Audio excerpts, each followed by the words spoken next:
Hello friends, good morning. നമ്മുടെ Kerala TV സീരിയലിലേക്ക് എല്ലാവർക്കും സ്വാഗതം.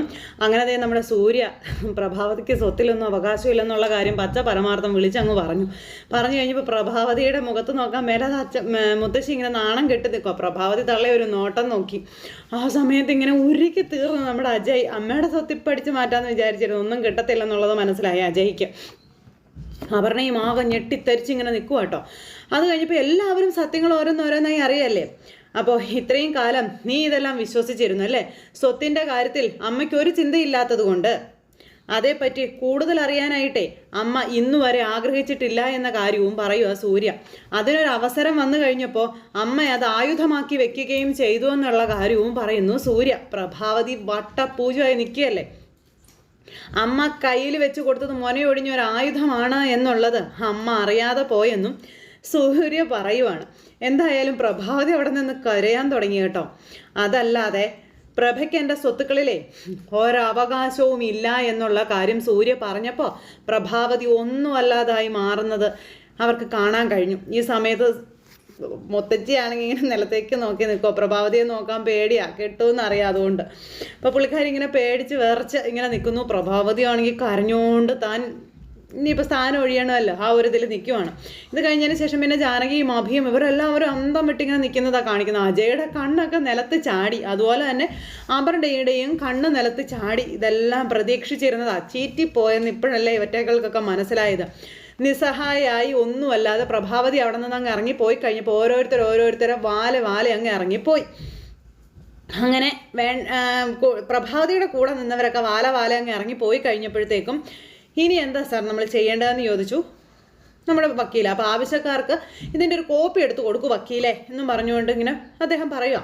ഇനി എനിക്ക് സമാധാനത്തോടെ ഒന്ന് കിടക്കണമെന്നും അദ്ദേഹം പറഞ്ഞു.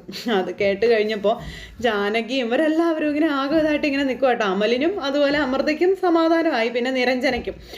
അങ്ങനെ അവർ എല്ലാവരും അച്ഛൻ്റെ അടുത്ത് നിന്ന് പോയി കഴിഞ്ഞപ്പോഴത്തേക്കും പുറത്തിറങ്ങിയ മോൾ ആദ്യം ഫോൺ വിളിക്കുന്നത് തമ്പിയാണ്. തമ്പിയോട് ഇവിടെ നടന്ന കാര്യങ്ങൾ മുഴുവൻ മോള് പറയുക. ഇവിടെ അച്ഛൻ തോറ്റുപോയെന്നും പറഞ്ഞു. സ്വത്തിനെ പറ്റിയൊന്നും അന്വേഷിക്കാൻ അച്ഛനോട് ഞാൻ പറഞ്ഞതല്ലായിരുന്നു എന്ന് അപർണ തമ്പിയോട് ചോദിക്കുക. അച്ഛനെ അതിന് വലിയ വിലയൊന്നും കൽപ്പിച്ചില്ല. അപ്പോൾ കുഴിയിലോട്ട് കാലം നീട്ടിയിരിക്കുന്നവൻ വലിയ ചെയ്ത്താണല്ലോടി മോളെ ചെയ്തു വെച്ചത് എന്ന് ചോദിച്ചപ്പോൾ അമ്മയെ ചൂട് കയറ്റാൻ പറയാറുള്ളത് വീട് ജാനകിയും അഭിയും അടിച്ചെടുക്കുമെന്ന് പേടിച്ചിട്ടാണ്. അതിപ്പോൾ എന്തായാലും ഇപ്പോൾ സംഭവിച്ചു എന്നും പറഞ്ഞ് അങ്ങനെ പറയുമ്പോഴാണ് തമ്പിയുടെ ഭാര്യ അങ്ങോട്ടേക്ക് വരുന്നത്. പുള്ളിക്കാരി ഇതൊക്കെ കേൾക്കുമല്ലേ. അച്ഛനെ ഫോൺ വെച്ചേക്ക്, അമ്മയും അജയും റോക്കറ്റ് കത്തിച്ചു വിട്ടതുപോലെ വീട്ടിലോട്ട് പോയിട്ടുണ്ടെന്നും പറഞ്ഞുകൊണ്ട് ഫോൺ അങ്ങ് കട്ട് ചെയ്തു. ഈ സമയം മോളാണോ എന്ന് തമ്പിയോട് വന്ന് ചോദിച്ചുവിട്ട ഭാര്യ. എന്താ അവള് പറഞ്ഞേ? അപ്പോൾ തമ്പി ഇങ്ങനെ എല്ലാം പോയ അണ്ണാനെ പോലെ ഇങ്ങനെ നിൽക്കുക. മണ്ണും ചാരി നിന്നവൻ പെണ്ണും കൊണ്ട് പോയി എന്നും പറഞ്ഞ് തമ്പി സൂര്യനാരായണൻ വിൽപത്രം എഴുതി വെച്ചിരുന്നു എന്നുള്ള കാര്യം പറഞ്ഞപ്പം കാലശേഷം ഒരു തർക്കവും വരാതിരിക്കാൻ ചെയ്തതല്ലേ എന്ന് ഭാര്യ ചോദിക്കുമ്പോൾ സൂര്യയെ ചിതയിലെടുത്ത് വെച്ച് തീ കത്തിക്കുന്നത് കാണാനിരുന്നവനാ ഞാനെന്നും തൽക്കാലം ആ മോഹം ഞാനങ്ങ് മാറ്റി വെക്കുകയാണെന്നും തമ്പി അങ്ങ് പറഞ്ഞു. അല്ലെങ്കിൽ ഒന്നും കിട്ടത്തില്ലെന്ന് തമ്പിക്ക് തന്നെ അറിയാം. അവൻ കുറച്ച് കാലം കൂടി ജീവിച്ചിരുന്നേ പറ്റൂ എന്നും തമ്പി ഇങ്ങനെ ഭാര്യയോട് പറയുന്നു. ഇനി അവൻ പട്ടടയിലേക്ക് പോകുമ്പോഴേ മക്കൾക്ക് കരുതി വെക്കാൻ വിൽപത്രം ഉണ്ടാകരുതെന്നും പറഞ്ഞ് തമ്പി ഇങ്ങനെ തീരുമാനിക്കാം. മൂന്നാറിലെ തോട്ടത്തിൻ്റെ കാര്യത്തിൽ സംഭവിച്ചത് ബാക്കിയുള്ള സ്വത്തുക്കളിൽ സംഭവിക്കരുത്. മൂന്നാറിലെ അതിൽ സംഭവിച്ചത് വീണ്ടും സംഭവിക്കും എന്നും പറഞ്ഞുകൊണ്ട് ഇയാൾ ഇങ്ങനെ നിൽക്കുക കേട്ടോ. ഇത് കഴിഞ്ഞതിന് ശേഷം പിന്നെ കാണിക്കുന്നത് അഭിയും ജാനകിയും കൂടെ നിന്നിങ്ങനെ സംസാരിക്കും. അപ്പോൾ അഭി പറയണം, അച്ഛൻ ഇങ്ങനെ ഒരു വിൽപത്രം എഴുതി വെച്ചിട്ടുണ്ടെന്നുള്ള കാര്യം നിങ്ങൾ എന്നോട് പറഞ്ഞില്ല. അച്ഛൻ്റെ ഇന്നത്തെ ഈ ഒരു അവസ്ഥ ഓർത്തെങ്കിലും സക്കീർ ഭായിക്ക് അതിനോട് പറയാമായിരുന്നു എന്ന് പറയുന്നപ്പോൾ ഞാൻ പറഞ്ഞാലും അഭിക്ക് എന്ത് ചെയ്യാൻ കഴിയുമെന്ന് ചോദിച്ചു. അതെന്താ വിൽപത്രം മുൻപേ തന്നെ എഴുതിയതാണോ എന്ന് ചോദിച്ചു അഭി. എന്തിനാ ജാനകി അഭി ഇപ്പോഴും നന്മമരമാകാൻ ഇങ്ങനെ വാശി പിടിക്കുന്നതെന്ന് ചോദിച്ചു. അഭി എത്രമാത്രം താഴ്ന്നുവോ അതിനനുസരിച്ച് ശിരസ് ചവിട്ടി താഴ്ത്താനാണ് മറ്റുള്ളവർ ശ്രമിക്കുന്നത്. അതെന്താ അഭിക്ക് മനസ്സിലാവാത്തത്? അപ്പോൾ സക്കീർ ഭായ്, അച്ഛൻ്റെ ആരോഗ്യം പഴയതുപോലെ ആയാൽ ആ വീട് വിട്ട് ഇറങ്ങാൻ മനസ്സുകൊണ്ട് തീരുമാനം എടുത്താണ് ഈ ദിവസങ്ങളിൽ അഭിയേട്ടൻ ഇവിടെ കഴിച്ചു കൂട്ടിയതെന്ന കാര്യം നമ്മുടെ ജാനകി പറഞ്ഞു കേട്ടോ. ഐസുവിൽ കിടക്കുമ്പോഴും അച്ഛനും അഭിയേട്ടൻ അങ്ങനെ തന്നെ ചെയ്യുമെന്നുള്ളൊരു പേടി ഉണ്ടായിരുന്നെന്ന കാര്യം ജാനകി പറഞ്ഞു. അച്ഛൻ അഭിയേട്ടന് വേണ്ടി എത്രത്തോളം കരുതലെടുക്കുന്നോ അത്രയും കരുതൽ അഭിയേട്ടൻ അച്ഛൻ്റെ മറ്റു മക്കൾക്ക് വേണ്ടിയും എടുക്കുന്നുണ്ട് സക്കീർ ഭായ്. അതാണ് ശരിക്കും സംഭവിച്ചുകൊണ്ടിരിക്കുന്നതെന്നും ജാനകി പറയുക. ഇങ്ങനെ ഒരു അച്ഛനെയും മോനെയും ഞാൻ ഒരിടത്തും കണ്ടിട്ടില്ല കേട്ടോ എന്നും വക്കീല് പറഞ്ഞു. അന്നേരം ആ വീട്ടിൽ ഒരാൾ പോലും എനിക്കെതിരെ മുഖം തിരിച്ചാൽ എനിക്കത് സഹിക്കാൻ കഴിയുന്ന കാര്യങ്ങളല്ല വക്കീലെ, എനിക്കത് സഹിക്കാൻ കഴിയില്ല എന്ന് അഭി അന്നേരം പറയുക. നിങ്ങൾ പറയുന്നതൊക്കെ എനിക്ക് മനസ്സിലാകുന്നുണ്ട്. അഭി ശ്രീരാമചന്ദ്രനോ കാര്യങ്ങളോ ഒന്നും അല്ല, പക്ഷെ എന്നും ബന്ധങ്ങൾക്ക് വില കൊടുക്കുന്നവനാണ് അഭിയെന്നും ആ വില ഞാൻ എൻ്റെ ജീവിതാവസാനം വരെ കൊടുക്കുമെന്നൊക്കെയും പറഞ്ഞു. അച്ഛൻ്റെ ജീവിതം തന്നെ എൻ്റെ മുന്നിൽ വലിയൊരു പാഠമല്ലേ എന്നും ചോദിച്ചു. ഒന്നുമില്ലായ്മയിൽ നിന്ന് അച്ഛൻ ഇതുവരെ എത്താമെങ്കിലേ അച്ഛൻ്റെ മകനായ എനിക്ക് എന്തുകൊണ്ട് അതിന് കഴിയില്ല എന്നും അഭി ഇങ്ങനെ തിരിച്ചവരോട് ചോദിച്ചു. ജാനകി മനസ്സിലാക്കിയത് സത്യം തന്നെയാണ്. അച്ഛനെ സുരക്ഷിതമായി വീട്ടിലെത്തിച്ചിട്ട് അളകാപുരി വിട്ടുപോകാൻ ഞാൻ തീരുമാനിച്ചത് തന്നെയായിരുന്നു. എൻ്റെ കൂടെ വരാൻ അച്ഛൻ മനസ്സ് കാണിച്ചാൽ അതെൻ്റെ ഭാഗ്യമാണെന്ന് ഞാൻ കരുതത്തുള്ളെന്ന കാര്യവും അഭി ഇങ്ങനെ പറഞ്ഞു. അപ്പോൾ അതൊക്കെ കേട്ട് ജാനകി ഇങ്ങനെ സങ്കടപ്പെട്ട് നിൽക്കുമ്പോൾ സൂര്യ സാർ ശ്രമിക്കുന്നത് അഭിയിലൂടെ എല്ലാവരെയും ചേർത്ത് പിടിക്കാനാണെന്നും അഭിക്കല്ലാതെ മറ്റാർക്കും അളകാപുരിയിലെ അവകാശം കൊടുത്താലും എല്ലാവരും ഒന്നിച്ച് ആ വീട്ടിൽ പോവില്ല അഭി. അത് സൂര്യ സാറിന് നന്നായിട്ട് അറിയാം. അതുകൊണ്ടാണ് അദ്ദേഹം ഇങ്ങനെയൊക്കെ ചെയ്യുന്നത്. ഇത് അഭിയോടും ജാനകിയോടും മാത്രമുള്ള കരുതലായി നിങ്ങൾ കാണുകയും വേണ്ട, മറ്റുള്ള എല്ലാവരോടുമുള്ള കരുതലായി നിങ്ങളിതിനെ അംഗീകരിക്കണം. എനിക്ക് പറയാനുള്ളത്, ഇനി ഒന്നിച്ച് ചേർന്ന് എല്ലാവരെയും തൻ്റെ നിയന്ത്രണത്തിലാക്കി കുടുംബം മുന്നോട്ട് കൊണ്ടുപോകാൻ അഭിക്ക് കഴിയണമെന്നുള്ളതാണെന്നും എനിക്ക് ഇത് മാത്രമേ അഭിയോട് പറയാനുള്ളെന്നും വക്കീൽ അഭിയോട് പറഞ്ഞു കേട്ടോ. അതും പറഞ്ഞ് നമ്മുടെ വക്കീൽ യാത്ര പറഞ്ഞ് അവിടെ നിന്ന് പോകുക. അപ്പോൾ എൻ്റെ ജോലി കഴിഞ്ഞു, ഞാൻ പോവുകയാണെന്നും പറഞ്ഞു. അത് കഴിഞ്ഞപ്പോൾ അളകാപുരിയിലേക്ക് വലിഞ്ഞു കയറി വന്ന മരുമകളൊന്നുമല്ല ഞാൻ. വിവാഹം നടക്കുമ്പോൾ അഭിയേട്ടൻ ആ കുടുംബത്തിലെ ആരാണെന്നുള്ള കാര്യമൊന്നും എനിക്കറിയില്ലായിരുന്നു എന്ന് ജാനകി അഭിയോട് പറഞ്ഞു.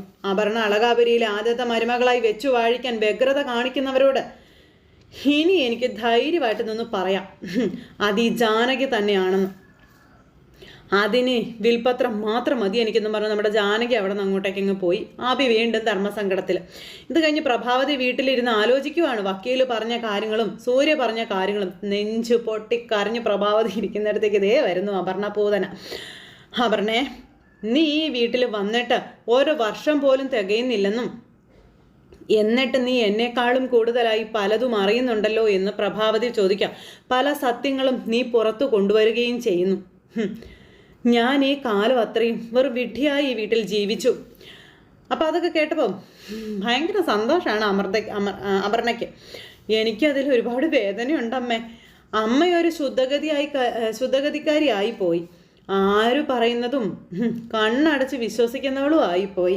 എല്ലാവരെയും അമ്മ സ്നേഹിച്ചു, പിന്നെ എല്ലാവർക്കും വേണ്ടി അമ്മ ജീവിച്ചു എന്നൊക്കെ പറഞ്ഞുകൊണ്ട് ഇങ്ങനെ പ്രഭാവതിയെ ഇങ്ങനെ തേനും പാലും എടുത്ത് കോരി ഒഴിച്ച് ഒലിപ്പിച്ചിറക്കുവാണ്. അപ്പോഴും ഇങ്ങനെ ഓട്ടക്കണ്ണിട്ട് നോക്കുന്നുണ്ട് പ്രഭാവതിയുടെ ഭാവം എന്താ, രൂപം എന്താ, മാറ്റം എന്താണെന്നൊക്കെ. അച്ഛൻ വിൽപത്രം എഴുതിയിട്ടുണ്ട് എന്ന് ഞാൻ പറഞ്ഞപ്പോൾ അമ്മ അത് വിശ്വസിക്കാനേ അന്ന് തയ്യാറായിരുന്നില്ല. അമ്മ ഓർക്കുന്നുണ്ടോ എന്ന് ചോദിക്കുക. ഞാൻ കൂടുതലായൊന്നും അമ്മയോട് പറയാതിരുന്നതേ അമ്മയെ സങ്കടപ്പെടുത്തണ്ട എന്ന് കരുതിയിട്ടാണെന്നും പറയുന്നത് കേട്ടപ്പോൾ ഇക്കാലം അത്രയും എന്നെ പറഞ്ഞ് തെറ്റിദ്ധരിപ്പിച്ചിരുന്നത് അതല്ലായിരുന്നെന്നും ഈ വീടുൾപ്പെടെ എല്ലാ സ്വത്തുക്കൾക്കും എനിക്കും കൂടി അവകാശം ഉണ്ട് എന്ന് ഞാൻ വിശ്വസിച്ചു പോയി എന്നൊക്കെ പറഞ്ഞപ്പോൾ അച്ഛൻ അങ്ങനെ പറഞ്ഞിട്ടില്ലെന്നല്ലേ അമ്മയോട് പറഞ്ഞത്. ഇപ്പോൾ പ്രഭാവതി ഇങ്ങനെ നോക്കുക. അമ്മയെ പറഞ്ഞ് തെറ്റിദ്ധരിപ്പിച്ചത് മറ്റാരുമല്ല, അത് മുത്തശ്ശിയാണെന്ന കാര്യം അപർണ പറയുമ്പോൾ പ്രഭാവതി അന്നേരം ഇരുന്ന് കിഴിഞ്ഞ് ചിന്തിക്കാൻ തുടങ്ങി. മുത്തശ്ശിയുടെ ഡബിൾ പ്ലേ ഞാൻ നേരത്തെ തന്നെ മനസ്സിലാക്കിയതാണെന്നൊക്കെ പറഞ്ഞ് അവർ തരാതരം പോലെ എന്ത് നിലപാടും എടുക്കുന്നവരാണെന്നൊക്കെ പറഞ്ഞങ്ങ് കൊടുക്കുക കേട്ടോ. അതെല്ലാം മകന് വേണ്ടി മാത്രമാണെന്നും പറഞ്ഞു.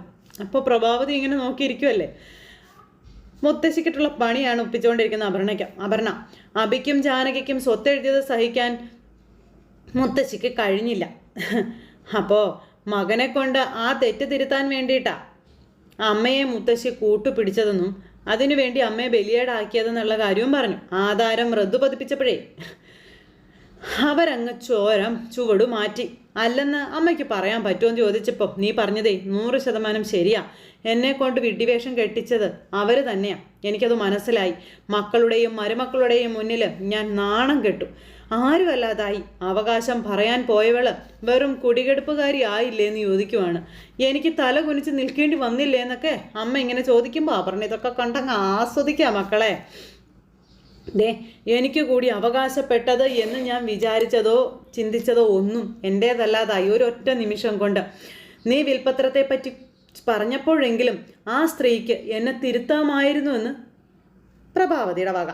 പിന്നെ എങ്കിലും എനിക്കിന്ന് ഇതുപോലൊരു അപമാനം ഉണ്ടാവുമായിരുന്നില്ലെന്നൊക്കെ പറഞ്ഞപ്പോഴത്തേക്കും മുത്തശ്ശി വിചാരിച്ച് കാണില്ലായിരിക്കും അച്ഛൻ അങ്ങനെ ഒരു സാഹസമേ ചെയ്യുമെന്നുള്ളത്. അതാ അങ്ങനെയൊക്കെ സംഭവിച്ചത്. അത് മനസ്സിലാക്കിയെങ്കിലേ അമ്മയെ മുൻനിർത്തി തന്നെ പ്രതിരോധിക്കാനായിട്ട് മുത്തശ്ശി ശ്രമിക്കുമായിരുന്നു എന്നും പറഞ്ഞുകൊണ്ട് നമ്മുടെ അപർണ വീണ്ടും വീണ്ടും തീ കോരിട്ട് കൊടുത്തോണ്ടിരിക്കുക. സദാ നേരവും എൻ്റെ കുടുംബം, എൻ്റെ വീടെന്നും പറഞ്ഞു ഘോഷിച്ച് നടന്ന മുത്തശ്ശിക്ക് തന്നെ കനത്തൊരടിയല്ലേ കിട്ടിയതെന്നുള്ള കാര്യവും അപർണ പ്രഭാവതിയോട് ചോദിക്കുന്നു. ഇതിപ്പോ അഭിയുടെയും ജാനകിയുടെയും വീടായി മാറിയില്ലേന്ന് ചോദിച്ചു. രണ്ടെണ്ണങ്ങളും കൂടെ അങ്ങോട്ടും ഇങ്ങോട്ടും ഇതും പറഞ്ഞുകൊണ്ടിരിക്കുക. ഇനി അവരുടെ ഔദാര്യത്തിൽ വേണം നമ്മളൊക്കെ ഇവിടെ കഴിയാനെന്ന് പറഞ്ഞ് അപർണ തട്ടി വിടുക. അപർണ പറയുന്നതെല്ലാം കേട്ട് ഇങ്ങനെ കണ്ണും തലയും പെരുത്തി ഇങ്ങനെ ഇരിക്കുകയാണ് പ്രഭാവതി. അപ്പോൾ ജാനകിയും അഭിയും കനിയണം. ഇനി ഇവിടെ എന്ത് നടക്കണമെങ്കിലും അമ്മയുടെ ഗതിയും അതൊക്കെ തന്നെയാണെന്ന് പറഞ്ഞ് അങ്ങനെ അവരോടുള്ള ആ ഒരു വിദ്വേഷം കൂട്ടിക്കൊണ്ടുവരാണ് ഈ പറയുന്ന അപർണ. അമ്മയ്ക്ക് ആകെ ഉള്ളതേ കമ്പനി ഡയറക്ട് ബോർഡ് മെമ്പർ എന്നുള്ളൊരു സ്ഥാനം മാത്രമേ ഉള്ളെന്നും അതിലല്ലാതെ അമ്മയ്ക്ക് യാതൊരു അവകാശങ്ങളും ഇല്ലെന്നും അത് അച്ഛൻ്റെ ഭാര്യയായി ജീവിച്ചതിന് ഉള്ള ഇതല്ല, മറിച്ച് അച്ഛൻ്റെ മകനെ വളർത്തിയതിനുള്ള പാരിതോഷികം മാത്രമാണെന്ന കാര്യവും ഈ പ്രഭാവതിയോട് പറഞ്ഞു പിടിപ്പിച്ചു കൊടുക്കുക കേട്ടോ അപർണ. ഇതൊക്കെ കേട്ടാൽ സഹിക്കുമോ പ്രഭാവതിക്ക്? അച്ഛൻ്റെ മനസ്സിൽ അന്നും ഇന്നും ഒരു മകൻ മാത്രമേ ഉള്ളൂ, അത് അബിയ. അതിന് യാതൊരു മാറ്റവും ഇല്ലമ്മേ. അപ്പോഴോ പുള്ളിക്കാരിക്ക് രക്തം തിളയ്ക്കാൻ തുടങ്ങി. മറ്റു മക്കൾക്ക് അച്ഛൻ യാതൊരു വിലയും കൽപ്പിച്ചിട്ടില്ല എന്നുള്ളതിൻ്റെ തെളിവല്ല അമ്മ ഈ കണ്ടതെന്നൊക്കെ ചോദിച്ചു. അമ്മയ്ക്കും അമ്മയുടെ മക്കൾക്കും ഇവിടെ പുല്ലുവിലയാണെന്നും പറഞ്ഞ് പുള്ളിക്കാരിയെല്ലാം പറഞ്ഞ് പ്രഭാവതിയെ എരിവ് കയറ്റി അങ്ങ് പോയി. ഇത് കഴിഞ്ഞപ്പോൾ പിന്നെ കാണിക്കുന്ന മുത്തശ്ശി, ഓ എൻ്റെ പൊന്നേ എല്ലാം പോയെന്ന് പറഞ്ഞ് കരച്ചില്ല. എൻ്റെ ദൈവമേ എന്നോട് ഈ ചതി വേണ്ടായിരുന്നു എന്നും പറഞ്ഞാൽ കരയുന്ന മുത്തശ്ശി. എങ്ങനെ ഞാനിനി വീട്ടിൽ ജീവിക്കും? ഉണ്ടായിരുന്ന തറവാടും പോയല്ലോ അയ്യോ എന്നും പറഞ്ഞ് ഭയങ്കര കരച്ചിൽ. അപ്പോഴേക്കും പ്രഭാവതി മുത്തശ്ശിയുടെ അടുത്തേക്ക് വരുന്നു. പ്രഭാവതി നെഞ്ചത്ത് കയ്യും പിടിച്ച് കരയും കേട്ടോ. എൻ്റെ ദൈവമേ എല്ലാം നശിപ്പിച്ചില്ലേ അവൻ എൻ്റെ ഈശ്വരാന്നും പറഞ്ഞ് കരയുമ്പോഴാണ് പ്രഭാവതി ഒന്ന് മുന്നിൽ നിൽക്കുന്നത് മുത്തശ്ശി കാണുന്നത്. പ്രഭാവതിയാണെങ്കിൽ മുത്തശ്ശി ഇപ്പം നോക്കി ദഹിപ്പിച്ച് കളയുന്ന രീതിയിലാണ് നോക്കിക്കൊണ്ട് ഇങ്ങനെ നിൽക്കുന്നത്. കൊണ്ടും നിർത്തി നാണം കെടുത്തിയില്ലേ നിങ്ങൾ എന്നെയെന്നും ചോദിച്ചുകൊണ്ട് പ്രഭാവതി അങ്ങോട്ടേക്ക് ചെന്നു. ഒരു വാക്ക് നിങ്ങൾക്ക് എന്നോട് പറയാമായിരുന്നില്ലേ എന്ന് ചോദിച്ചപ്പോൾ അമ്മ ഇങ്ങനെ നോക്കി നിൽക്കുക.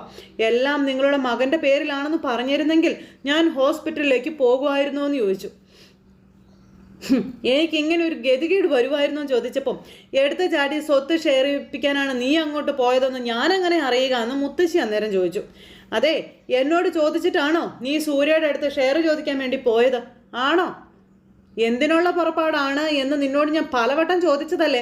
അതിന് നീ എന്നോട് പറഞ്ഞ മറുപടി എന്തായിരുന്നു? വിതച്ചതേ കൊയ്യുമെന്ന്. നീ വിതച്ചത് നീ തന്നെ കൊയ്തു, അതല്ലേ സംഭവിച്ചത്. അപ്പം എനിക്ക് അറിയേണ്ടത് മുഴുവൻ സ്വത്തുക്കളും എൻ്റെ ആ മനുഷ്യൻ്റെ പേരിലായിരുന്നുവെന്ന് നിങ്ങൾ എന്തിന് കള്ളം പറഞ്ഞു എന്നുള്ളതാണ് എന്നിങ്ങനെ പറയുമ്പോൾ മുത്തശ്ശി ഇങ്ങനെ നിൽക്കുക. എനിക്ക് അതിനുള്ള ഉത്തരം കിട്ടണം. അപ്പോൾ നിന്നെ സുഖിപ്പിക്കാൻ വേണ്ടിയിട്ടൊന്നുമല്ല ഞാൻ അങ്ങനെ പറഞ്ഞത്, അഭിയെ തെറ്റിദ്ധരിപ്പിക്കാൻ വേണ്ടി തന്നെയാണ് പറഞ്ഞത്. സൂര്യക്കും നിനക്കും അവകാശപ്പെട്ട സ്വത്തിൽ അവൻ കണ്ണു വെക്കരുതെന്ന് മാത്രമേ ഞാൻ കരുതിയുള്ളൂ. അതൊക്കെ പോട്ടെ, ഇത്രയും കാലത്തിനിടയ്ക്ക് നീ എന്താ സൂര്യയുടെ അടുത്ത് അത് ചോദിക്കാതിരുന്നത്? അതിനുള്ള മറുപടി നീ ആദ്യം പറയാൻ പറഞ്ഞു.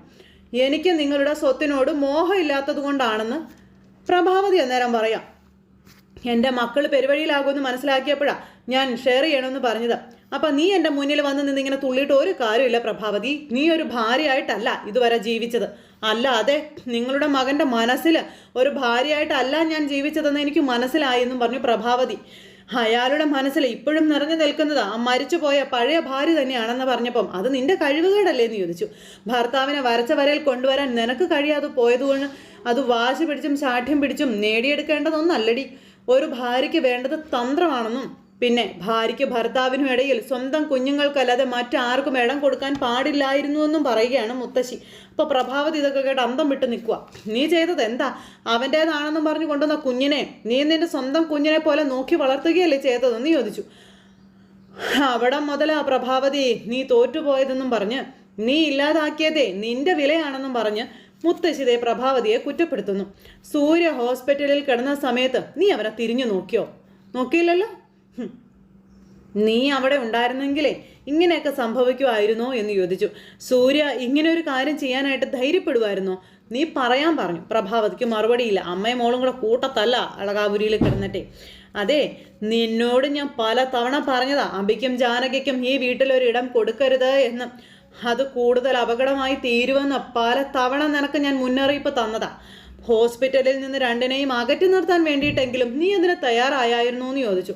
സൂര്യയുടെ കൂടെ നിന്ന് പരിചരിക്കാൻ നീ തയ്യാറായില്ല, പകരം അവനോട് വെല്ലുവിളിയായിട്ട് ചെല്ലുകയല്ലേ ചെയ്തത്.